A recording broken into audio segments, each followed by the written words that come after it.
တွေးလွန်တာကဂွာဒီယိုလာရဲ့အကြီးမားဆုံးအားနည်းချက်လားဒါကိုကျွန်တော်တို့ဒီနေ့ဗီဒီယိုထဲမှာဖြေရှာကြည့်အောင်ထုံးတိုင်းပဲဗီဒီယိုလေးမစခင်မှာတော့ဗီဒီယိုလေးကို reaction တွေပေးခဲ့ပြီးတော့တကယ်လို့ YouTube channel ကကြည့်နေဆိုလို့ရှိရင်လည်းကျွန်တော်ရဲ့ channel လေးကို subscribe လုပ်ခဲ့ဦးပါနဲ့ဒါဆိုလို့ရှိရင်တော့ကျွန်တော်ရဲ့ဗီဒီယိုလေးကိုစလိုက်ရအောင်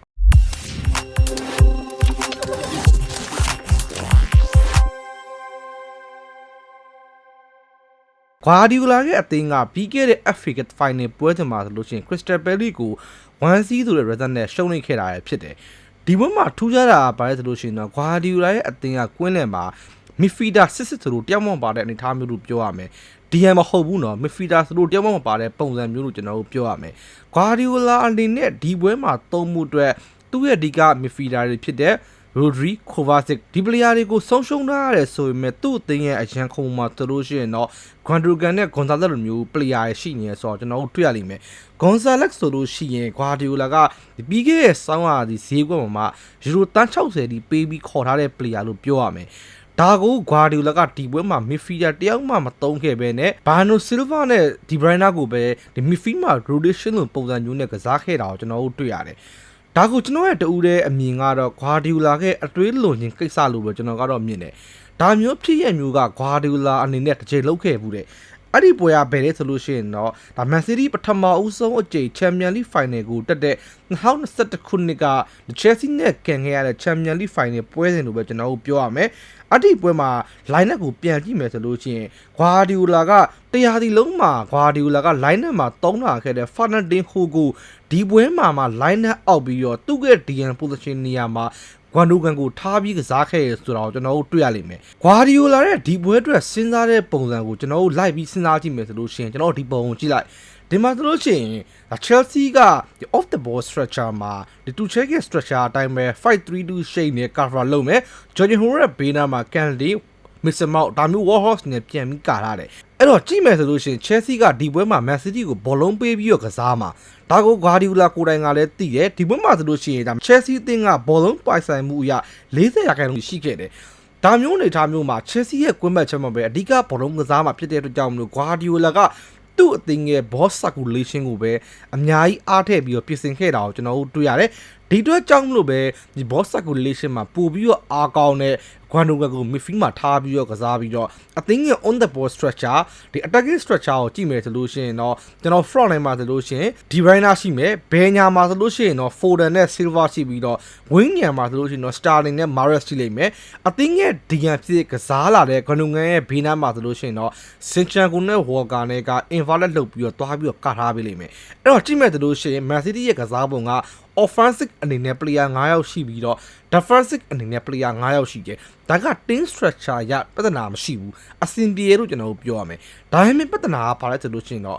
Man City ဂိုးသမားနဲ့ backline ကြားမှာ space အကျယ်ကြီးရှိတယ်။ဒါကို Chelsea ကပြစ်မှတ်ထားတာပဲ။ Chelsea ဘက်မှာဆိုလို့ရှိရင်တော့ Timo Werner တို့ Kai Havertz တို့ဒါမျိုး player တွေက late run တွေ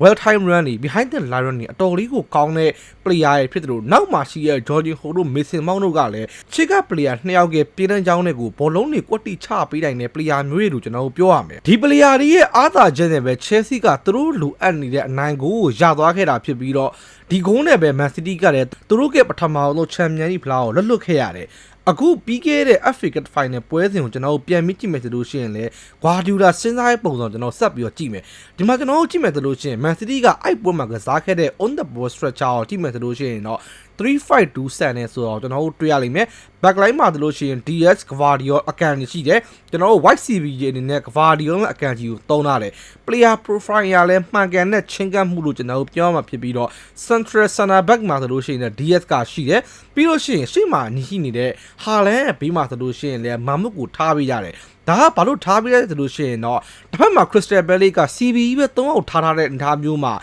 ဟာလန်ကို speed တွေရအောင်ဖန်ပြီးတော့ဟာလန်ကိုအကောင်းဆုံးကူညီပေးနိုင်ဖို့အတွက်မာမုတ်ကို second striker ပုံစံမျိုးသုံးထားတယ်ဒါကိုလည်းကျွန်တော်လက်ခံပေးလို့ရတယ် white area မှာဆိုလို့ရှိရင်လည်း 1vs1 ကြော်တာအတော်လေးကိုကောင်းတဲ့ဒိုကူနဲ့ save ဟိုလို player မျိုးတွေက touch time ဝင်ကလိုမျိုးကစားတယ်ပြီးလို့ရှိရင်အလယ်မှာဆိုလို့ရှိရင်တော့ဒီ inverted လောက်တာတဲ့ fullback တယောက်ရှိမယ်ဟိုဘက်ချမ်းမှာဆိုလို့ရှိရင် De Bruyne ရှိပြီးတော့အသင်းရဲ့ midfield စုံချက်ညံမှာဆိုလို့ရှိရင် Bernardo Silva ရှိတယ် Bano Silva ကဒီနောက်ပိုင်းနှစ်တွေမှာဆိုလို့ရှိရင် Mercedes ရဲ့ boss circulation မှာဒါမျိုးနံပါတ်6 rule ကိုစီးပြီးတော့မကြာခဏကစားရဲဆိုတာက Mercedes ပွဲတွေကိုကြည်နေတဲ့သူတွေကိုသိလိမ့်မယ်အဲ့တော့အခြားကြည့်မယ်ဆိုလို့ရှိရင် Mercedes ရဲ့ဒီပွဲကိုချင်းကပ်ပုံကလည်းဒီ on the ball structure player profile အသုံးပြုမှုရကျွန်တော်မှားရလို့ပြောလို့မရဘူး Red Stefani ကိုကျွန်တော်ပြန်ပြီးကြည့်မယ်ဆိုလို့ရှိရင်လည်း Silver ရဲ့နောက်မှာဆိုလို့ရှိရင် CB3 အောက်ခြံလာပြီးတော့ဒီ CB3 အောက်လုံးက White Channel Defending ကိုပြီးလို့ရှိရင်ကိုသမားတဲ့နောက်တန်းကြား speed ကို cover လုပ်တဲ့အပိုင်းမှာကော elite level မှာရှိရဖြစ်တဲ့အတွက်ကြောင့်မလို့ Guardiola စဉ်းစားတဲ့ပုံစံက theory အားဖြင့်မှန်တယ်လို့ကျွန်တော်ပြောလို့ရလိမ့်မယ်ဒါပေမဲ့ Crystal Palace ဘက်ကပြန်ပြီးကြည့်မယ်ဆိုလို့ရှိရင်တော့ AZ နဲ့ Saro လိုမျိုးမျက်နှာမြင့် player ရရှိနေလို့တိုက်စစ်မှာဆိုလို့ရှိရင်လည်း Martitel လိုမျိုး hold up play link up play အရန်ကောင်းတဲ့ player တယောက်ရှိတယ်အဲ့တော့ကြောင့်မလို့ Crystal Palace ရဲ့ transition တွေကလည်း Man City ရဲ့ခံစီကြောင်းအတွက်အတော်လေးကိုအနေရများတဲ့ပုံစံမျိုးလို့ကျွန်တော်တို့ပြောရမယ်တကယ်တမ်းမှာလည်း Crystal Palace ရဲ့ transition ကနေအဆင့်ပဲ Crystal Palace ကလိုအပ်တဲ့အနိုင်ကိုရခဲ့တာဖြစ်ပြီးတော့နောက်ပိုင်းမှာ Man City က Crystal Palace ရဲ့ခံစီကြောင်းကိုလုံးဝမကြော်ဘဲနဲ့ရှုံးနေခဲ့ရဆိုတော့ကျွန်တော်တို့တွေ့ရတယ် Man City ရင်ဆိုင်ခဲ့ရတဲ့ပြိုင်ဘက်တွေနဲ့ပတ်သက်ပြီးတော့တိုက်စနာတစ်ခုကဘာလဲဆိုလို့ရှိရင်တော့အဲ့ပွဲနှစ်ပွဲလုံးမှာပြိုင်ဘက်အသင်းတွေအကောင်လုံးက 3-4-3 shape ကိုအသုံးပြုခဲ့ရဆိုတာကိုကျွန်တော်တို့တွေ့ရလိမ့်မယ်အဲ့တော့ Guardiola အနေနဲ့ဒါမျိုးရေးကြီးရဲ့ final ပွဲစဉ်တွေမှာပြိုင်ဘက်ကိုတစ်ဖက်သက်ဖိကစားတဲ့ပုံစံမျိုးတွေမှာ DM ကိုအသုံးပြုပြီးကစားရတဲ့ပုံစံကတော့တကယ်ကို Guardiola အတွေးလွန်တယ်လို့ပဲကျွန်တော်ကတော့မြင်တယ်ဒါကိုလည်း Guardiola ကိုယ်တိုင်ကလည်းသူပြောခဲ့တယ်တကယ်တော့သူ့အနေနဲ့ကွင်းထဲမှာအပြောင်းလဲအချိုးလှုပ်ပြီးကစားခဲ့မယ်ဒါကအောင်မြင်ခဲ့မယ်ဆိုလို့ရှိရင်တော့ Guardiola အနေနဲ့ဘောလုံးလောကအတွက်စံတင်မှုတစ်ခုကိုလုံနိုင်ခဲ့ပြီးလို့ချီချူလိုက်မယ်တကယ်လို့ fail ဖြစ်သွားမယ်ဆိုလို့ရှိရင်တော့ Guardiola ကအတွေးလွန်တယ်ဆိုပြီးတော့ဝေဖန်ကြလိမ့်မယ်ဆိုပြီး Guardiola ကိုယ်တိုင်ကလည်းဒါကိုဝန်ခံခဲ့တယ်အဲ့တော့သူပြောခဲ့တဲ့စကားအတိုင်းပဲသူကိုယ်တိုင်ကဒီပွဲမှာလှုပ်ခဲ့တဲ့သူ့ရဲ့စွန့်စားမှုတွေက failure ဖြစ်ခဲ့တဲ့အချိန်မှာအားလုံးကပြောတဲ့အတိုင်းပဲ Guardiola ကတကယ်ကိုအတွေးလွန်ခဲ့ရလို့ပဲကျွန်တော်တို့ပြောရလိမ့်မယ်အဲ့တော့ဒီဗီဒီယိုကြည့်နေတဲ့သူတွေကလည်း Guardiola အနေနဲ့တကယ်ပဲအတွေးလွန်တဲ့ပြဿနာရှိနေလို့ထင်လားဒါတွေကိုလည်း comment မှာချက်ဝင်ရောက်သွင်းခဲ့ကြပါဦးအဆုံးထိဖြစ်ခဲ့တဲ့အတွက်လည်းအားလုံးကိုကျေးဇူးတင်ပါတယ်